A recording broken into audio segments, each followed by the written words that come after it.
काम बन गया आपका। मतलब किसी भी तरह से मेडिसिन को बॉडी के अंदर सर्कुलेट करना हो तो वो सीधे रास्ते से नहीं, वो चीटिंग करके, लीवर को चीट करके तभी जाता है। Because liver can not allow the drugs, because drugs, medicine, ये सब चीज़ें पिछले 50-100 साल में ही आई हैं। जबकि हमारा लिवर की जो मैन्युफैक्चरिंग है वो तो लाखों साल पहले की है, तब तो था नहीं ये सारी चीज़। तो लिवर, अब लिवर जब देखता है कि भाई ये कुछ चीज़ें ऐसी हैं जो मैं उसको रोक नहीं पा रहा हूँ बिकॉज कैपेसिटी कम है, तो लिवर भी अपनी कैपेसिटी इन गार्ड्स की तरफ बढ़ाएगा। उसके बाद क्या होगा? आपने अक्सर देखा होगा कि जो ब्लड शुगर है, ब्लड प्रेशर है की दवाइयाँ हैं, नींद की दवाइयाँ हैं, आप उसको खा रहे हैं लेकिन वो इफेक्टिवली काम नहीं कर रहा। अब तब वो बोलते हैं डॉक्टर साहब पहले तो नींद आती थी तो, लेकिन अब वो दवा लेने से नींद नहीं आती। डॉक्टर क्या करेगा? वो समझ जाएगा कि लिवर ने अपनी कैपेसिटी बढ़ा दी, तो डॉक्टर क्या करेगा? उस स्मगलर की तरह कैपेसिटी थोड़ी और बढ़ा देगा। ठीक है भाई, ज्यादा डोज ले लो। ब्लड शुगर के पेशेंट ऐसे तो होता है, टेक सम मोर मेडिसिन, राइट, थोड़ी और मेडिसिन ले लो। थोड़ी और मेडिसिन वो देने लगता है तो दोबारा से बोलता है अब आराम मिल गया, होता है ना ऐसे। तो वो एक चोर पुलिस का खेल चलता जा रहा है। लिवर भी अपना ताकत बढ़ाता जा रहा है और उधर से मेडिसिन भी बढ़ती जा रही है, राइट। लेकिन एक टाइम आएगा जब liver will lose the battle, right. तो तब लिवर जवाब दे देगा। या तो एक टाइम आएगा या फिर एक टाइम ऐसा आएगा जब लिवर ये सोच लेगा कितनी भी ताकत आ जाए, उस लिवर ने एक ऐसा मैकेनिज्म बना लिया, पहचान लिया इस चोर को, चाहे ये कैसे भी हो जाए मैं इसको रोक के ही रहूंगा। अब कितने भी क्वांटिटी में दवा दें, ब्लड शुगर की दवा दें, ब्लड प्रेशर की दवा दें या कोई भी और दवा दें, वो इफेक्टिवली काम करेगा ही नहीं। बिकॉज लिवर हैज अंडरस्टूड कि कैसे इनको रोकना है। वो लड़ाई, वो तभी तो वो 2.5 kg का है ना, तो तभी उसको सेकंड ब्रेन बोलते हैं। It learn that with in few months, few years. आप इमेजिन कीजिए, वो जो एक चोर है, वो चोर आता है और वो चोर जब भी आता है तो गेटकीपर उसको रोक देता है। तो चोर क्या करेगा कि मुझे चुराना तो है ही, तो एक तरीका उसके पास है कि भाई सामने के रास्ते से ना आके खिड़की से आएगा, वेंटिलेटर से आएगा चोर रास्ता। अब देखते इंसुलिन का इंजेक्शन लगता है, इंसुलिन खा क्यों नहीं लेते, ग्लास में पी क्यों नहीं लेते? Why it is in injection form? क्योंकि अगर मुंह से लेंगे तो कौन आएगा? गेटकीपर आएगा, वो रोक देगा उसको। तो ग्लास भर के पिएंगे तो थोड़ा सा बॉडी में जाएगा, that will be too expensive. तो वो जब भी इंजेक्शन, तो बहुत खतरनाक है किसी चीज का। इंजेक्शन का मतलब ये है कि वो डॉक्टर ये नहीं चाहते कि भाई ये लिवर को फेस भी करे, तो वो चोर रास्ते से दवाई को भेज दो। और लिवर ने उसको रोकने की कोशिश नहीं की, बिकॉज लिवर को पता ही नहीं कि वो कहीं और से आ रहा है। अब वो बॉडी में क्या एक्शन करेगा, कितना उसका साइड इफेक्ट होगा, क्या एडवर्स रिएक्शन होगा, right, adverse drug reaction, ADR, right. So वो फिर भगवान ही जानता, वो तो वक्त ही बताएगा, right. So that is the mechanism why sometimes injection is given and when the drugs are not working, right? So यहाँ पे मैं ये बोलना चाह रहा हूँ कि there is an inner mechanism in the body which helps us, which protects us, right? लेकिन हम उसको बाईपास करने के लिए मेडिसिन की ज़्यादा डोज देते हैं, तो कुछ मेडिसिन लिवर रोक पाता है श्योरली, और बाकी मेडिसिन फिर बॉडी में फ्लो करता है, ब्लड में फ्लो करता है। ब्लड में फ्लो होकर कुछ भी बॉडी के किसी भी ऑर्गन में मेडिसिन को जाना तो it will go through blood circulation. एक इंपॉर्टेंट बात मैं आपको यहां बता दूं, कोई भी मेडिसिन, कोई भी दुनिया का केमिकल, मेडिसिन भी छोड़िए, कोई भी दुनिया का केमिकल जब ब्लड में फ्लो करता है, when it flows in the blood, तो ये देखिए, this called inner layer, this called inner layer, it's called endothelium. Blood vessel का जो इनर लेयर है इसे बोलते हैं एंडोथेलियम लेयर। एंडोथेलियम लेयर क्या होता है? वो खुरदुरा होने लगता है। खुरदुरा, यू अंडरस्टैंड? वो इन्फ्लेम होने लगता है, इन्फ्लेमेशन, घाव होने लगता है। अब जब घाव होता है तो क्या होता है? वो चिपचिपा हो जाएगा। अच्छा, जब चिपचिपा हो जाएगा तो क्या होगा? अब इसी ब्लड में कोलेस्ट्रॉल फ्लो कर रहा है, फैट फ्लो कर रहा है, प्रोटीन फ्लो कर रहा है, ब्रेकडाउन होने के बाद इसमें न्यूट्रिशन फ्लो कर रहा है, मिनरल फ्लो कर रहा है, तो वो क्या होगा? वो चिपचिपा है तो क्या होगा? वो सारे चिपकने लगेंगे। अच्छा, चिपकने से क्या होगा? What will it will convert into what? It will become blockage. अब वो ब्लॉकेज को ले लें और उसको माइक्रोस्कोप के अंदर डालेंगे, देखेंगे इसमें तो कोलेस्ट्रॉल है, तो बोलेंगे देखो cholesterol causes blockage. But do you really think cholesterol causes blockage? जरा सोचिए, घर में आप देखेंगे बाथरूम में पानी लीक कर रहा है, तो पानी लीक कर रहा है, आपने किसी को बुलाया, पानी लीक कर रहा है, बोलेगा ऊपर का पानी का सप्लाई बंद कर दो, क्योंकि पानी ही पानी है, तो राइट। सो पानी लीक कर रहा है तो पानी की गलती नहीं है, कहीं पे लीक होगा तो उसको ठीक करो, राइट। सिमिलरली अगर ब्लॉकेज है तो वो कोलेस्ट्रॉल दिखेगा उसमें, कैल्शियम दिखेगा उसमें, और बहुत सारे फैट दिखेंगे। दैट डज नॉट मीन कि उनकी वजह से है, उसका मतलब सिर्फ इतना है कि वो इन्फ्लेमेशन को, घाव को दूर करना है, ना कि कोलेस्ट्रॉल इटसेल्फ को कम करना है। देखिए अगर मैं छोटी सी बात बोलूं, कोलेस्ट्रॉल, व्हाट इज कोलेस्ट्रॉल? एक अंडा लीजिए, अच्छा अंडे को एक पर्टिकुलर सर्कमस्टेंस में रखते हैं, कुछ दिनों तक उसको घुमाते हैं, एक पर्टिकुलर टेम्परेचर देते हैं, तो क्या होता है उसके अंदर से एक चिड़िया निकल आती है। अंडे के अंदर चिड़िया निकल गई, ऐसा क्या उसके अंदर कि उसके अंदर एक लाइफ छुपा था, वो लाइफ में कन्वर्ट हो गया। अगर किसी लैब में देंगे तो लैब वाला बताएगा 68% of the energy inside that egg is cholesterol, and rest जो है वो बाकी सारी चीजें, जितनी सारी न्यूट्रिएंट और होते हैं। नो कोलेस्ट्रॉल नो लाइफ, बल्कि कोलेस्ट्रॉल को एक्स कैटेगरी ड्रग में डाला हुआ है। एक्स कैटेगरी मतलब जो लोग प्रेग्नेंट होना चाहते हैं वो ये ना ले, क्योंकि कोलेस्ट्रॉल कम करेंगे तो जीवन कम हो जाएगा। तो कोलेस्ट्रॉल एक बहुत अच्छी चीज है, इनफैक्ट उसके बिना जीवन शुरू नहीं हो सकती थी। हमारे बाल बढ़ते हैं, हमारे नाखून बढ़ते हैं, हमारे ब्लड चेंज होते हैं, हर 3-4 महीने में नए ब्लड आते हैं, स्किन चेंज होता है, उसकी सबकी आउटर लेयर किस चीज का बना हुआ है? कोलेस्ट्रॉल। तो उसको कम करने की जरूरत नहीं है, वो तो ज्यादा ही होना चाहिए। लेकिन यहाँ पे हम यहाँ पे ये दिखाएंगे, देखो इसके अंदर कोलेस्ट्रॉल है, इसको हटाओ। कोलेस्ट्रॉल कितना भी हटा लें, वो जब तक चिपचिपाहट रहेगी तब तक ब्लॉकेज रहेगा, राइट। तो अब चिपचिपाहट ना रहे उसके लिए क्या करना पड़ेगा? अब देखिए हमारे आसपास की सड़क है जो गाड़ियों के लिए बनी है, गाड़ी मतलब कार जिसमें टायर होते हैं, अगर वहां पे टैंक कोई चलाए तो, टैंक जंग का टैंक, तो क्या होगा उस सड़क में? What will happen? रोड टूट जाएगा, क्योंकि वो जो रोड बना था, वो रोड बनाते वक्त इस बात को नहीं ध्यान दिया गया था कि इस पे टैंक भी चले। टैंक के लिए वो सुटेबल रोड नहीं है, राइट। तो अच्छा, उस रोड को टूटने से बचाने के लिए क्या करना पड़ेगा? सिर्फ एक ही तरीका है कि टैंक को वहां चलने ना दिया जाए। कोई बोले टैंक भी चलेगा रोड भी ना टूटे, वो हो नहीं सकता, बिकॉज रोड जब बना था तो वो उसमें उसकी जो मजबूती है वो टैंक के हिसाब से नहीं थी। तो सिर्फ एक ही चीज आप कर सकते हैं कि टैंक चलाए ना, और चलाएगा तो वो टैंक कोई चलाएगा तो रोड तो टूटेगा ही टूटेगा। सिमिलरली हमारा जो ब्लड वेसल है, जो इनर सेल इंडोथेलियम लेयर है, इसकी बनावट ऐसी है कि कोई भी केमिकल जब इसमें फ्लो करेगा, कोई भी केमिकल फॉर दैट मैटर, तो वो खुरदरा होगा, चिपचिपाहट हो जाएगी, और वो चिपचिपाहट होगी तो उसको ब्लॉकेज बोलते हैं। वही वाला ब्लॉकेज अगर किडनी में होगा तो इट्स कॉल्ड किडनी फेलियर, वही ब्लॉकेज हार्ट में होगा तो इट्स कॉल्ड हार्ट फेलियर, वही ब्लॉकेज ब्रेन में होगा तो it may cause brain stroke, वही ब्लॉकेज अगर पैनक्रियाज में होगा पैनक्रियाटिस। सो कई सारी चीजों में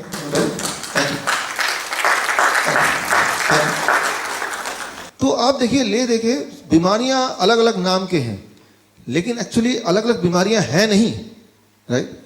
लेकिन अगर बचना चाहते हैं उनसे तो उससे एक ही चीज करनी पड़ेगी, वो चिपचिपाहट ना हो। और चिपचिपाहट ना हो उसके लिए सिर्फ एक ही चीज करना पड़ेगा कि कोई ऐसी चीज सर्कुलेशन में भेजो ही नहीं जिसके लिए वो रोड बनी नहीं है, डिजाइन नहीं है। ये बात हमें समझनी पड़ेगी। कोई भी दवा ले लें, वो दवा अपने आप में अच्छी है कि बुरी है, that is a different thing, लेकिन वो जो सर्कुलेट जब होती है बॉडी में, तो वो बुखार के लिए आपने दवा ली फॉर एग्जाम्पल, बुखार को ठीक करेगी कि नहीं करेगी वो एक अलग मैकेनिज्म है, that I talk later on अगर टाइम मिला तो। लेकिन सर्कुलेट तो करना पड़ेगा इसी ब्लड वेसल में। तो एक चीज हर दवा करती है, it makes your blood vessel inflamed, right. और ब्लड वेसल इन्फ्लेम्ड होगा, आप देखेंगे मेडिकल डेटा अगर देखते हैं कि जितने भी हार्ट अटैक के पेशेंट्स होते हैं उनको अगर उनका देखा गया कि पिछले 3 महीने का उनका रिकॉर्ड देखा गया, तो about 75% of the heart attack patient, उनके हार्ट अटैक होने के 3 महीने के अंदर उनको बुखार आया था जब उन्होंने दवा ली थी, और बुखार तो ठीक हो गया but it was inflamed. Inflammation से क्या हुआ? ब्लॉकेज, उससे क्या हुआ? Heart attack, right. तो हम एक बीमारी को ठीक कर रहे हैं but that lead to other thing, और दोनों को आपस में हम कनेक्ट भी नहीं कर पा रहे हैं कि ये हार्ट अटैक जो हुआ इसके कारण बुखार है। हमारे पास डायबिटीज टाइप 1 के बच्चे आते हैं, छोटे छोटे बच्चे, 3 साल का बच्चा, 4 साल का बच्चा। मैं अक्सर पूछता हूं, हमेशा पूछता हूं कि जब डायग्नोस हुआ उसके पिछले 3 महीने का रिकॉर्ड बताइए। 90% टाइम ये निकलता है कि 3 महीने का, जब मैं ध्यान से देखता हूं, सुनता हूं उनकी बात, कि बुखार हुआ था और उसके बाद बुखार से ठीक हो गया, फिर न जाने क्या हुआ, और देखा कि फिर शुगर चेक किया तो इतना बढ़ा हुआ आ रहा है, वेट बहुत लूज हो गया, बहुत सारे सिम्टम बताने लगे वो। तो एक बात याद रखिए कि खासतौर पर फीवर की बात कर रहा हूँ अभी मैं, कि फीवर कोई बीमारी नहीं है, it is not a disease कि उसको ठीक करने की जरूरत है।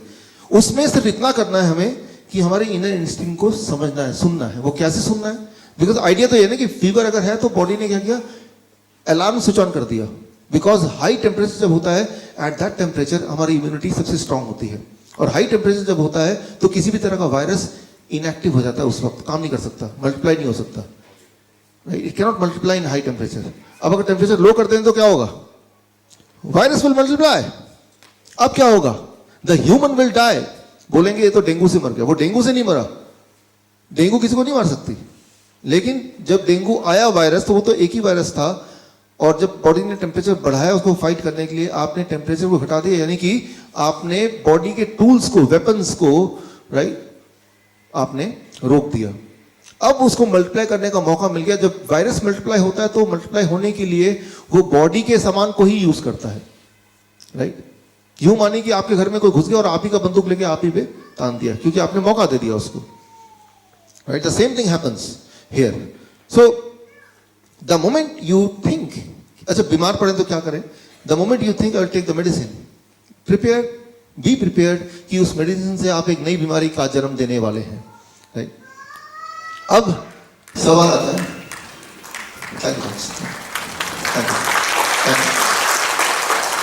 अब सवाल आता है कि तो फिर अगर ऐसी सब बातें हैं तो लोग कोई भी दवा खाते हैं, बीमारी पड़ते हैं, तो जाते क्यों हैं? अब देखिए एक इंपॉर्टेंट वर्ड है यहाँ पे, दैट इज कॉल्ड एक्सपेक्टेशन, उम्मीद। उम्मीद होती है कि उम्मीद है कि हम ठीक हो जाएंगे। ह्यूमन ब्रेन जो है वो लॉजिक पे नहीं चल रहा, ह्यूमन ब्रेन है वो उम्मीद पे चलता है। उम्मीद अपने आप में एक साइंस है, expectation is the science, I will get all right, right. आज से 100 साल पहले, 200 साल पहले लोग मंदिर जाते थे, पूजा करते थे, ठीक हो जाते थे। उम्मीद, it is called, medical science में उसको बोलते हैं प्लेसिबो, प्लेसिबो, प्लेसिबो, राइट। ये अपने आप में साइंस है। आपको लगा कि मैं ठीक हो सकता हूं, वो जो लगना अपने आप में, वो भी एक इंपॉर्टेंट रोल प्ले करता है। फिर वो लगा कैसे, किस चीज की वजह से लगा? कोई ताबीज पहन लिया तब लगा, या फिर कोई दवा खा ली तब लगा, या किसी मंदिर में गए तब लगा, किसी ने मन्नत मांगी तब लगा। तो उसका भी एक कंट्रीब्यूशन होता है जो आपके हीलिंग में काम करता है। वो 100% काम नहीं करेगा, लेकिन उसका एक कंट्रीब्यूशन, एक पार्टली कंट्रीब्यूशन है, that plays an important role. Thailand में कई तरह की मेडिकल पद्धति है, यहां तो फिर एलोपैथी है, सिर्फ एलोपैथी इज 99% और बाकी सारा 1%। इंडिया में, थाईलैंड में ऐसा नहीं है। वहां एक सिस्टम है एलोपैथिक सिस्टम, एक सिस्टम है allopathic plus Chinese, dual system. तीसरा सिस्टम है सिर्फ चाइनीज सिस्टम। चौथा है ट्रेडिशनल। ट्रेडिशनल मतलब बाप ने अपने बेटे को बताया, बेटे ने अपने बेटे को बताया, कहीं लिखा पढ़ा नहीं है, एक जनरेशन चला आ रहा है। फिर एक सिस्टम है क्वैक। क्वैक मतलब आरएमपी टाइप, जो डॉक्टर नहीं है लेकिन कुछ भी दवा देके, जो जड़ी बूटी देके, कुछ भी देके उसको ठीक कर रहा है। डब्ल्यूएचओ ने स्टडी किया इन पांचों मेथड में से किससे लोग ज्यादा ठीक होते हैं, किसमें लोग ज्यादा सेटिस्फाइड हैं। और डब्ल्यूएचओ ने ये दिया, उनका जो मेडिकल, उनका जो कंक्लूजन आया कि पांचों की पांचों पद्धतियां बिल्कुल अच्छी हैं, पांचों से ही लोग उतने ही ठीक हो रहे हैं, एक जैसे ही ठीक हो रहे हैं। तो अल्टीमेटली आप कहीं जाएं, एक फेथ से जाते हैं। अगर आप मेरे पास आएंगे, there is a faith, body तब तक ठीक कर रही है, राइट, वो तो बॉडी कर ही रही है, और आपका फेथ मुझसे जुड़ा हुआ है, अल्टीमेटली आपको ठीक होना ही है। अब ठीक किसने किया? मैंने किया, right. So try to understand, that is one faith. जहां भी आपका फेथ है वो फेथ काम करेगा। लेकिन फेथ अपनी जगह पे काम कर रहा है, लेकिन आप कुछ ऐसी चीजें खा रहे हैं जो बॉडी को हार्म कर रहा है, तो वो बीमारी तो ठीक हो गई, लेकिन एक नई बीमारी का जन्म भी साथ में हो गया। That's what we have to understand here, right. So यहां हम बात कर रहे थे एक्सपेक्टेशन की, प्लेसिबो की। मैं एक छोटा सा एग्जाम्पल दे रहा हूं to make you understand expectation क्या होता है, हमारा ब्रेन कैसे काम करता है। आज का टॉपिक है टॉकिंग फूड। आप कॉफी लेने गए, आप कॉफी वेंडिंग मशीन देखा आपने? पहले एक आवाज आती, धुआं निकलता है, आर एबल टू रिलेट? होता ना ऐसे? वो जो ये देखा गया है कि ऐसे रेस्टोरेंट जहां पे कॉफी वेंडिंग मशीन बाहर लगी हुई है, जहां कस्टमर्स को देख पा रहा है, वो आवाज सुन पा रहा है, वो वाला कॉफी ज्यादा टेस्टी। लेकिन अगर वो मशीन अंदर कर दिया किचन में, सिर्फ सीधा कॉफी लेके आ गए, तो टेस्ट थोड़ा कम है आज का, राइट। तो you are eating by your ears, अब कान से, राइट। तो ये पूरी एक बहुत बड़ी स्टडी है, ये बहुत बड़े मेडिकल जर्नल में ये आया है। We are eating by our ears. हम अपने कान से हम खाते हैं। मैं आपको उदाहरण देता हूं इसको समझाने के लिए।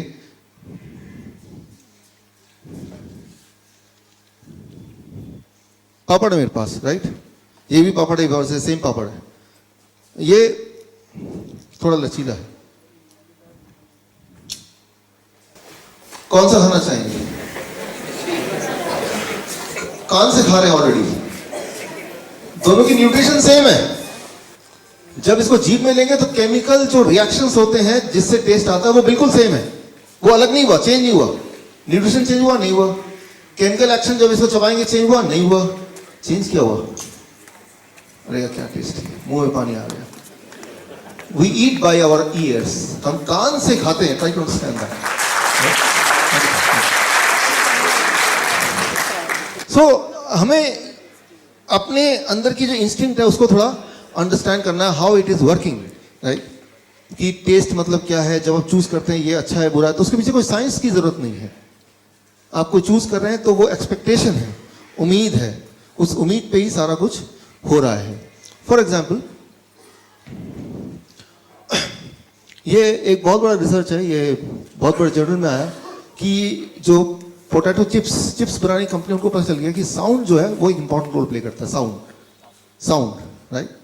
तो उन्होंने अपने पैकेट को ऐसे बनाया कि पैकेट को जब फाड़ेंगे तो वो पेपर का साउंड आएगा, और ये देखा कि जिस पैकेट में वो वाले चिप्स डालें जिसमें फाड़ते ही पेपर का एक अजीब सा साउंड आएगा, तो वो वाला जो है वो ज्यादा टेस्टी लग रहा है। सो दैट इज व्हाट, कि उनका ध्यान चिप्स पे नहीं है मैन्युफैक्चरर का, कि उसका पैकेट की ऐसी आवाज आनी चाहिए कि एक आवाज। आप एक घर पे जाके एक्सपेरिमेंट करके देखिए आज, राइट। सो अपने बच्चों के साथ करके देखिए। मान लीजिए एक बेकार सा थैला ले लीजिए, उसमें एक अंगूर है, बच्चे को बोलिए ये खाएंगे, इसमें वही अंगूर है, ये खाओगे। अब देखिए उसका क्या इंस्टिंक्ट होता है, राइट। अब आपने बोला नहीं दोनों ही खाना पड़ेगा, एक यहां से एक यहां से, दोनों ले लिया उसने। अब इसको खोला उसने, एक आवाज आई, ब्रेन ने बताया। फिर जब ये खाएगा लगता है कि ये थोड़ा इंपोर्टेड है, दिखने में सेम है सेम ही। अब उससे पूछिए कि दोनों में से कौन सा ज्यादा टेस्टी है, राइट। तो आपको पता है कि उसका जवाब होगा ये ज्यादा टेस्टी है, थोड़ा महंगा लग रहा है ये। तो वो किससे खा रहा है? तो वो किससे खा रहा है? आंख से खा रहा है, कान से खा रहा है, वो छू रहा है, वो खा रहा है, और फाइनली वो खा रहा है। वो तो बहुत बाद में आया, उसने पहले निर्णय कर लिया कि इसका टेस्ट बड़ा अच्छा है, मुझे तो यही चाहिए, राइट। तो जब यहाँ से जाएंगे तो ऐसा ये आप लेके जाइए ताकि आप एक्सपेरिमेंट कर पाएं इसको, राइट। सब लोग एक एक और फिर बताइए भी मुझे व्हाट हैपेंस। सो जब आप सोचते हैं कि ये चीज़ टेस्टी है, ये चीज़ टेस्टी नहीं है, तो ये मत समझिए कि उसका टेस्ट है तभी वो टेस्टी है। That itself is an experience, जिसमें आपकी आंखों का, आपकी सोच का, आपकी कानों का, आपके बैकग्राउंड का, there are many thing which is contributing. अच्छा, एक एक्सपेरिमेंट कीजिए। आप कभी हॉस्पिटल जाते हैं मिलने के लिए किसी पेशेंट से? जब हॉस्पिटल जाएंगे ना तो उनको खाना दीजिए, भाई साहब आपके लिए खाना लाए लाल प्लेट में, खाएगा वो? सेम खाना इस पे डालिए, तो जब ये खाना लेगा यार थोड़ा भी खाएगा, यार मन नहीं कर रहा, तबीयत ठीक नहीं इसलिए खाने का मन नहीं कर रहा, राइट। जस्ट इमेजिन कीजिए हॉस्पिटल में लाल प्लेट। एक हॉस्पिटल में एक्सपेरिमेंट किया था अपने खाने के बजट को घटाने के लिए, कि पेशेंट को लाल प्लेट में खाना देने लगते थे, और ऑब्वियसली लाल प्लेट में हॉस्पिटल में पेशेंट बोलता है खाने का मन ही नहीं कर रहा, right. So try to understand, आप खाना जीभ से नहीं खा रहे हैं, राइट। क्या खाना चाहते हैं वो इंपॉर्टेंट नहीं है, आप इस वक्त आंखों से खाना खा रहे हैं, राइट। सो जो हम जितनी हम समझते हैं, जो हमारी समझ है हमारे बारे में, उससे भी गहरी कई सारी बातें हैं। वो ये कि हमारे बॉडी के एक एक cells, each one of the cell of the body itself is having its own intelligence, right. And वो सारे इंटेलिजेंस जोड़ के दैट इज वी आर। और इसमें जब हम कोई केमिकल बॉडी में डालते हैं तो we interfere with the total intelligence, जो कि आपस में एक हार्मनी में था, राइट। उस हार्मनी को हम बिगाड़ते हैं। मान लीजिए यहाँ पे बहुत सारे म्यूजिकल इंस्ट्रूमेंट रखे हैं, तबला रखा है, ड्रम रखा है, वो सब रखे हैं, और सब बजाते हैं in harmony, that's called music. लेकिन अगर एक अपने मन से बजा रहा है, एक अपने मन से बजा रहा है, तो तब भी सब बजा रहे हैं, तब भी वही म्यूजिक सिस्टम है, तब भी वही लोग हैं, but that will called be as noise. उसे क्या बोलेंगे? नॉइज बोलेंगे। सिमिलरली मान लो आपको ब्लड प्रेशर है, गोली जब ब्लड प्रेशर का लेते हैं तो वो इट इज लाइक कि वो गिटार वाले को बोल रहा है तू जोर से बजा, ये नहीं देख रहा कि वो क्या बजा, आपस की सिंक्रनी वो नहीं है। क्योंकि जब भी कोई दवा लेते हैं तो वो किसी एक ऑर्गन पे काम करता है, ओवरऑल नहीं काम करता वो। और जब भी कभी कोई एक दवाई किसी भी ऑर्गन पे काम करेगी तो that will create a noise. वो ऑर्केस्ट्रा नहीं होगा, वो म्यूजिक नहीं होगा, उसको कहेंगे नॉइज। सो वो बैलेंस बिगड़ जाएगा, right. So we have to see, we have to understand, बीमार तो है, चलो ठीक है, लेकिन बीमार रहने का ये मतलब नहीं कि बैलेंस बिगाड़ के और ज्यादा बीमार पड़ जाए, राइट। सो बीमार है, आई अंडरस्टैंड, उस वक्त हम थोड़ा डेस्परेट हो जाए, ठीक कैसे करें। फिर वो एक्सपेक्टेशन वाली बात, उम्मीद वाली बात, और जो उम्मीद है, अच्छा ये देखिए कि मैंने आपको एग्जांपल दिखाया कि दोनों एक टेस्ट के हैं, क्या कोई लॉजिक है उसमें? पापड़ जो कड़क से आवाज आएगी तो वो ज्यादा टेस्टी, कोई लॉजिक है उसमें? उसमें कोई साइंस है? कोई साइंस नहीं है। उम्मीद, एक्चुअली ह्यूमन ब्रेन जो है वो साइंस पे चलता ही नहीं है। ह्यूमन ब्रेन जो है लॉजिक पे चलता ही नहीं है, वो चलता है एक्सपेक्टेशन पे, वो चलता है जैसे हम बोलेंगे नॉर्मल भाषा में भेड़ चाल। जो चीज बार बार होती जा रही होती जा रही होती जा रही होती जा रही, जो चीज हमारा दिमाग, आंखें, नाक, कान उसको देख रहे हैं, एक्सपीरियंस कर रहे हैं, तो वही उसका अल्टीमेट ट्रुथ है। उसी को वो ठीक मानता है, उसी को एक्सपेक्ट करता है कि यही होना चाहिए। उससे अलग कभी कुछ होगा तो बोलेगा ये खराब है। जब भी आप डिसाइड करते हैं ये ठीक है ये खराब है, तो जो चीज एक्चुअली आपके लिए ठीक है उसे आप शायद मना ही कर दें। इट डिपेंड्स कि आपका पास्ट में जो एक्सपीरियंसेस हैं उसका कलेक्शन क्या है। मैं आपको एक उदाहरण देता हूं। अभी हम जा रहे थे यहाँ पे चंडीगढ़ के रोड में एक ढाबा है ना, क्या नाम है उसका? हाँ, गुलशन है, आप जाते हैं लगता है। हाँ, गुलशन के बाद एक और ढाबा है, हाँ सुखदेव ढाबा, राइट। हाँ, तो हमारे केंद्रीय विद्यालय के एलुमनाई मीट था, उसमें हम 4 दोस्त मिलकर गाड़ी में जा रहे थे कि रात के 1-2 बजे कि हम तो वो सुखदेव वाला ढाबा से खा के जाएंगे। भाई मैंने कहा कि हम तो चलो आपके साथ रहेंगे, खाना तो आप खाओ, हमारी गाड़ी में काफ़ी सारा खाना ऑलरेडी है। तो मैं सीन बता रहा हूँ, इमेजिन कीजिए वो बैठे हैं, चम्मच में वो खा रहे हैं, राइट, चम्मच हाथ में मुंह में डाल के खा रहे हैं। इज इट यूजुअल, नॉर्मल और एबनॉर्मल? अरे इसमें कौन सी बड़ी बात है? ढाबे में गए, चम्मच लिया, खा रहे हैं, दिमाग तो यही बोल रहे हैं ना आपको। अब जरा मैं इसको नए तरीके से पेश करता हूँ। जरा सोचिए, वो जो चम्मच से खा रहे हैं, मुंह में डाल रहे हैं चम्मच, वो न जाने आपके मुंह में डालने से पहले हजारों लोगों ने उसको मुंह में डाला होगा, राइट, और उसमें थूका होगा। किसी को पता नहीं कौन सी बीमारी होगी, कोई कहां से आया होगा, वही चम्मच लेके मुंह में डाल दिया आपने। लेकिन आपके दिमाग में एक लॉजिक आ गया, अरे उसको अच्छे से धो दिया होगा, ठीक है, एक्सेप्टेड, आपकी लॉजिक को मैं एक्सेप्ट करता हूं। मैं बोलता हूं आप मेरा ब्रश ले लीजिए, अच्छी से धो लीजिए, फिर से मुंह में डाल के ब्रश कीजिए। वो तो इसी का है ना। चम्मच मुंह में डाल के आराम से खा रहे हैं, जो हजारों लोगों ने, न जाने ट्रक वाला, पता नहीं कौन सा ड्राइवर, जिसके सामने जाना पसंद नहीं करेंगे, कोई शराबी, कोई उसमें मुंह में डाल के खा रहा होगा, वही आपने लिए मुंह में डाल के, यार क्या स्वाद है। लेकिन अगर आपका दिमाग बोलता है नहीं, धो देने से सब कुछ ठीक हो जाता है, तो किसी का ब्रश लीजिए और उसको धो दीजिए अच्छी, जितना अच्छा धोना चाहे, फिर उसको मुंह में डालिए। वो तो फिर एक ही आदमी का है ना, राइट। हम कहीं भी जाते हैं, किसी रिश्तेदार घर जाते हैं, अपना एक ब्रश लेके जाते हैं ना, कि नहीं उनके पास ब्रश होगा, किसी एक का ले लूंगा मैं, करते हो, धो लूंगा। होना तो ये चाहिए कि एक चम्मच भी जेब में लेके जाइए जब भी कभी रेस्टोरेंट में जाए, राइट। अपना चम्मच जेब से निकाला, खाया पिया, उसको धोया, फिर जेब में रख दिया। उसके पीछे नाम भी लिखा है ताकि किसी और अपने जो फैमिली मेंबर के नाम में वो चम्मच मिक्स ना हो जाए। बोलना मैं सिर्फ यही, मैं ये नहीं बोलना चाह रहा हूँ चम्मच से खाना चाहिए कि नहीं खाना चाहिए, दैट्स नॉट द पॉइंट। मैं सिर्फ ये बोलना चाह रहा हूँ, जो भी आप एक्शन करते हैं, that action is not a science. उसमें कोई लॉजिक नहीं है, उसमें कोई रीजनिंग नहीं है, वो बस है। और वो क्यों है? क्योंकि ऐसा चलता आया है। तो ऐसा चलता है, जो चीज चलती आती है उसको हम सोचते हैं कि ये ठीक ही है। कैसे हम डिसाइड करते हैं इज इट, ये ठीक है कि नहीं है? सिर्फ एक ही चीज हम देखते हैं, क्या ये चलता आया है ऑलरेडी। अगर दिमाग ने उसको कई बार ऑलरेडी देख चुका है हमारे एक्सपीरियंसेस में, तो ब्रेन बोलता है दिस इज ओके, फिर चाहे वो हमारा नुकसान भी क्यों ना कर रहा हो। बस ये छोटी सी बात I want to make you understand. For example, अगर हम बीमारी की बात करें, दुनिया में इस तरह के शहरों में जैसे फरीदाबाद, दिल्ली है, न्यूयॉर्क है, होचिनमिन है, बैंकॉक है, जो बड़े बड़े शहर हैं, जो मेट्रो सिटी जिसे बोलते हैं, 30% of the death, every third death is because of heart disease. आपको पता ही है ये बात। पहला सबसे बड़ा कारण इस तरह के शहर में मरने का है वो heart disease, you know that. Second सबसे बड़ा कारण मरने का है वो है कैंसर। हर 10 में से 2 death, 20% death is because of cancer, ये भी आपको पता है। तीसरा सबसे बड़ा कारण है मरने का, दैट इज कॉल्ड एट्रोजेनेसिस।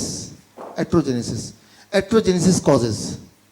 अब एट्रोजेनेसिस कॉजेज क्या है? एट्रोजेनेसिस का हिंदी में मतलब है डॉक्टर या मेडिसिन की वजह से death. That is about according to journal of American medical association 15% world average. India का एवरेज क्या है वो पता नहीं, लेकिन वर्ल्ड एवरेज है मेट्रो सिटीज के 15%. यानी कि 100 लोग अगर गए इलाज कराने तो वो 15 लोग जिंदा रहते अगर वो जाते नहीं तो. लेकिन फिर भी जाते हैं. क्यों? क्योंकि जाते आए हैं.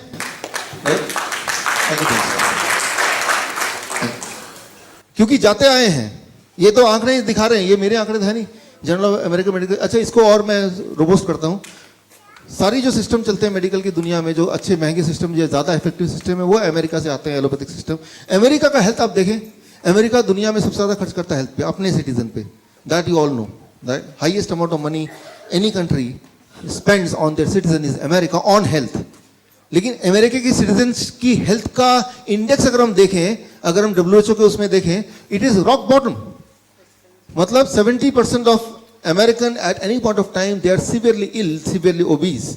राइट. इसको और थोड़ा इलैबोरेट करता हूं मैं कि 1962 में यूएस में ओबेसिटी था 13%, डायबिटीज था 2.5%, हाइपरटेंशन था जितना भी था. लेकिन हाइपरटेंशन अब देखें 30% इंक्रीज हो गया, डायबिटीज 6.9% हो गया, ओबेसिटी 34% हो गया. अच्छा, एक इंपॉर्टेंट बात यह है कि अगर एडवांसमेंट हो रहा है, ज्यादा हॉस्पिटल्स आ रहे हैं, टेक्नोलॉजी अच्छी हो रही है, तो बीमारियां क्यों बढ़ रही हैं? वो तो घटनी चाहिए ना.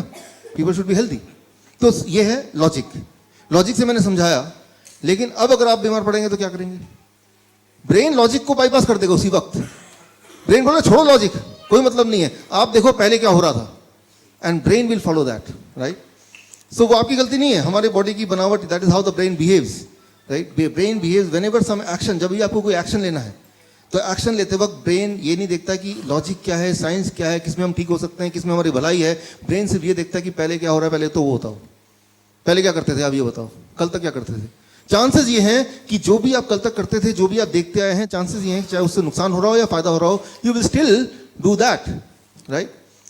That is how our brain is programmed and that is what you have to understand. अच्छा, ऐसे में हम करें क्या? तो ये तो सारी सिचुएशन है. राइट. तो इस सिचुएशन को ध्यान रखते हुए what we have to do. So आज उस पर बात कर रहे हैं कि what we have to do. यहाँ से जब घर जाएं तो इस नॉलेज को अंडरस्टैंड करते हुए इसको हम प्रैक्टिकली अपने जीवन में, अपने प्रॉब्लम्स को सॉल्व करने के लिए how we can use it. Right. So उस पर हम फोकस करेंगे. अभी तक मैंने समझाया कि चल क्या रहा है, हमारा दिमाग कैसे बना है, हमारी चॉइसेस कैसे बनी है, मेडिसिन कैसे काम करता है, लिवर क्या करता है. अब मैं बताने जा रहा हूं कि हमें क्या करना है. Once you go back home, once you go back home from today, what you have to do. ये 4 अक्टूबर को ये बुक लॉन्च हुई वियतनाम में. ये है दुनिया की सबसे बड़ी study on nutrition and human health. Nutrition and human health के बीच का जो कनेक्शन है, उस कनेक्शन पे दुनिया की सबसे बड़ी study, that is called China study. हमारे एजुकेटर्स को पता है, डायबिटीज एजुकेटर हैं यहाँ पे कुछ? या थैंक यू. तो ये आपने हमारे कई सारे ट्रेनिंग प्रोग्राम में नाम सुना होगा, China study, the biggest ever study on human nutrition and the disease connection. Right. तो और वो 2005 में बुक लॉन्च हुई चाइना स्टडी के नाम पे.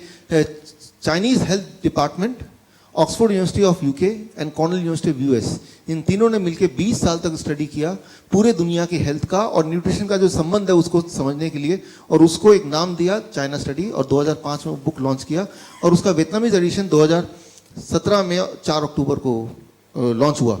राइट. वो ये है. सो ये लॉन्च होने से कुछ महीने पहले चाइना स्टडी के पब्लिशर ने मुझे मौका दिया, मुझे कॉन्टैक्ट किया कि जब वियतनामीज भाषा में लॉन्च होगा तो इसमें जो फॉरवर्ड है वो आपको लिखना है. तो इसमें जो वियतनामीज भाषा में लॉन्च हुआ तो द फॉरवर्ड, राइट, आपको मेरा नाम नहीं दिखेगा दूर से, forward, I wrote the forward for the Vietnamese language. Thank you. और अभी हिंदी भाषा में शायद जुलाई अगस्त तक आ जाए तो उसमें भी फॉरवर्ड मैंने लिख के दिया है चाइना स्टडी के पब्लिशर को. राइट. सो द बिगेस्ट, दुनिया की सबसे बड़ी स्टडी न्यूट्रिशन एंड डिजीज पे. तो मैं इस सब्जेक्ट पे पिछले 10 साल से ऑलरेडी काम कर रहा हूँ. राइट. ये इनके जो साइंटिस्ट है, टी कोलिन कैम्बल, इनसे जुड़ा हुआ हूँ. सो यहाँ से मैं कुछ क्लू ले रहा हूँ कि यहाँ से घर जाके क्या करें. राइट. बहुत सारी चीज़ें जो हमारे एजुकेटर ऑलरेडी उनको पता ही है, लेकिन आज कुछ नई चीज़ें. इसको सिंप्लीफाई करने के लिए मैं आपको एग्जाम्पल दे रहा हूँ. इमेजिन कीजिए कि आज एक नया मेडिसिन, एक नई मेडिसिन का लॉन्चिंग होता है. ये गैदरिंग है, ये प्रेस कॉन्फ्रेंस है यहाँ पे, और आज अनाउंसमेंट होता है कि एक नया मेडिसिन आ गया. इमेजिन कीजिए थोड़ी देर के लिए. राइट. और उस मेडिसिन की खूबी बता रहा हूँ. मान लीजिए मैं मार्केटिंग एजेंट हूँ एक उस मेडिसिन कंपनी से, और मैं आता हूँ भाई, मैं आता हूँ यहाँ से आप सबका स्वागत है कि आप यहाँ पे आए और आपको जान के खुशी होगी कि आज हम एक बहुत ही बड़ी उपलब्धि को हासिल किया, क्योंकि आज हम एक नया मेडिसिन लॉन्च करने जा रहे हैं। उस मेडिसिन को लॉन्च करने से पहले मैं उसकी खूबियों से आपको मिलाता हूँ। उसकी क्वालिटी है कि 95% तक के कैंसर के रोग वो ठीक कर सकता है। उसकी दूसरी क्वालिटी है कि वो प्रिवेंट कर सकता है हार्ट अटैक, ब्रेन स्ट्रोक को, और इवन हार्ट डिजीज को वो रिवर्स कर सकता है, यानी कि ठीक कर सकता है। अगर वो डायबिटीज को पूरी तरह ठीक कर सकता है। उस मेडिसिन का डब्बा आप यहाँ पे देख रहे हैं, उसका नाम है WFPB, शॉर्ट फॉर्म में वो मेडिसिन, राइट। अच्छा, तो आप पूछेंगे कोई साइड इफेक्ट तो नहीं है? इतनी सारी खूबियां हैं। हाँ, साइड इफेक्ट भी है, उसके बारे में बताता हूँ मैं आपको। यूं मानिए मैं आपको इन्फ्लुएंस कर रहा हूँ, मैं आपको बेचना चाहता हूँ मेडिसिन आपको, राइट। तो पहला साइड इफेक्ट है कि वो वेट अगर किसी का ज्यादा है तो कम हो जाएगा, कम है वेट किसी का ऑलरेडी बहुत पतला है तो वो मोटा होने लगेगा, पहला साइड इफेक्ट। दूसरा साइड इफेक्ट है कि अगर वो मेडिसिन खाते हुए किसी को माइग्रेन पहले से था, एक्ने था, इंटेस्टाइनल डिसऑर्डर था, जुकाम वगैरह लगता था, तो वो भी अपने आप ठीक हो जाएगा। उस मेडिसिन का एक और साइड इफेक्ट है कि एनर्जी लेवल पूरे दिन बहुत स्ट्रांग रहेगी। और एक और है कि अगर किसी को इरेक्टाइल डिस्फंक्शन की प्रॉब्लम थी तो इस मेडिसिन का साइड इफेक्ट है कि वो भी ठीक हो जाएगा। तो ये तो रहे साइड इफेक्ट। अब आपको डिसाइड करना है, मान लीजिए आप जेन्युइनली चाहते हैं कि ये मेडिसिन मैं लूं कि नहीं लूं, तो डिसाइड करते वक्त आप कुछ फैक्टर्स दिमाग में रखते हैं कि तभी जैसे आप ट्रीटमेंट लेने जाते हैं कि मैं इधर जाऊं कि उधर जाऊं, इस हॉस्पिटल जाऊं कि उस हॉस्पिटल, इस डॉक्टर के पास जाऊं कि उस डॉक्टर के पास, तो दिमाग में कुछ फैक्टर्स आते हैं जिसकी बेसिस पे आप डिसाइड करते हैं which medicine which treatment should I take. तो वो कौन कौन से फैक्टर्स हैं? आप मुझसे मान लीजिए पूछ रहे हैं, चलो ये सब तो ठीक है, लेकिन मुझे ये खरीदना ही नहीं कि नहीं खरीद रहा हूं, उसके लिए कुछ फैक्टर्स हैं। Criteria to decide which treatment to choose. जब भी आप कोई ट्रीटमेंट चूज करते हैं, जब भी आप मेडिसिन चूज करते हैं या ये मेडिसिन भी चूज करेंगे, तो पहला 3 चीजों पे आप सवाल पूछेंगे। कितनी जल्दी ठीक कर सकता है ये? आपने बोला कैंसर ठीक कर देगा, लेकिन कितनी जल्दी? अगर बोलेंगे 20 साल में ठीक कर देगा, उससे पहले तो पेशेंट ही मर जाएगा। तो सबसे इंपॉर्टेंट बात, जब भी कोई ट्रीटमेंट आप लेते हैं तो पहला होता है दिमाग कि how quickly. Nobody would like to stay sick for long period, कि कुछ भी हो जाए जल्दी से जल्दी, पहला। नंबर 2 सवाल होता है कितने सारे हेल्थ प्रॉब्लम को एक साथ वो एड्रेस कर सकता है। अभी क्या होता है, एक इंसान 20 गोलियां, 25 गोलियां, 30 गोलियां, 40 गोलियां, अनलिमिटेड गोलियां खाता रहता है, लेकिन एक दवाई ऐसा कि कितनी सारी प्रॉब्लम को एक साथ ठीक कर सकता है, ये भी एक इंपॉर्टेंट बात है। जितनी ज्यादा प्रॉब्लम को एक साथ ठीक करेगा उतना ज्यादा चांसेस है कि आप उसको खरीद लें। तीसरा बात, how much will the health improve. एक तो है कि टेम्पररी रिलीफ मिलेगा या परमानेंटली वो क्योर होगा। तो ये 3 एक मेजर बातें हैं जिस पे आप डिसाइड करेंगे कि भाई वो मेडिसिन लेना है कि नहीं लेना है, राइट। तो सबसे पहले हाउ क्विकली इट वर्क्स, कितना जल्दी वो ठीक करेगा, इस पे बात करते हैं। इन कंपैरिजन टू बाकी अवेलेबल दवाइयां, है ना। तो ये जब गाड़ी खरीदते हैं तो इसकी एवरेज कितनी है? 60। अब सोचते हैं कि बाकी की कितनी है, तभी तो ये डिसाइड करते हैं ज्यादा है कि कम है। तो बाकी को कंपैरिजन, तो मैं इसको एग्जांपल देके साइंटिफिकली एक करता हूं। 2006 में एक दवाई आई थी रेनोलाजीन, और ये दवाई थी, अभी भी है, एंजाइना, हार्ट, दिल के दर्द होगा तो डॉक्टर पास जाएंगे, ये अगर दवाई देंगे तो ये दवाई कोई 6 हफ्ते तक खाएगा तो फिर उसके हार्ट का जो पेन है, जो एंजाइना, वो कम हो जाएगा। और ये सबसे ज्यादा फास्टेस्ट टाइम, मतलब 1.5-2 महीने लगेंगे तब भी, और उसके बाद कम होगा। लेकिन साथ में साइड इफेक्ट भी इसके अपने हैं, हेडेक हो सकता है, कॉन्स्टिपेशन हो सकता है, डिजीनेस, नॉसिया हो सकता है। उसके मुकाबले मेरी जो दवाई है, जो मैं भी लॉन्च करने वाला हूं, वो 1 से 2 हफ्ते के अंदर ही वो एंजाइना को गायब कर देगा, पहली बात। दूसरी बात, इसका कोई साइड इफेक्ट नहीं है, राइट। तो क्लियरली, और साइड इफेक्ट है तो वो पॉजिटिव वाले हैं, तो क्लियरली इसमें तो मैं पास हो गया कि ये ज्यादा इफेक्टिव है, ज्यादा क्विक है, राइट। अब आता है कितने सारे हेल्थ की बीमारियों को एक साथ ही एड्रेस कर सकता है। कैंसर को 9 महीने में ठीक कर देगा, हार्ट डिजीज को 1 से 3 महीने में, ओबेसिटी को 1 महीने में, ब्लड प्रेशर को 7 दिन में कंट्रोल कर देगा, ब्लड शुगर है तो 3 दिन में कंट्रोल कर देगा, राइट।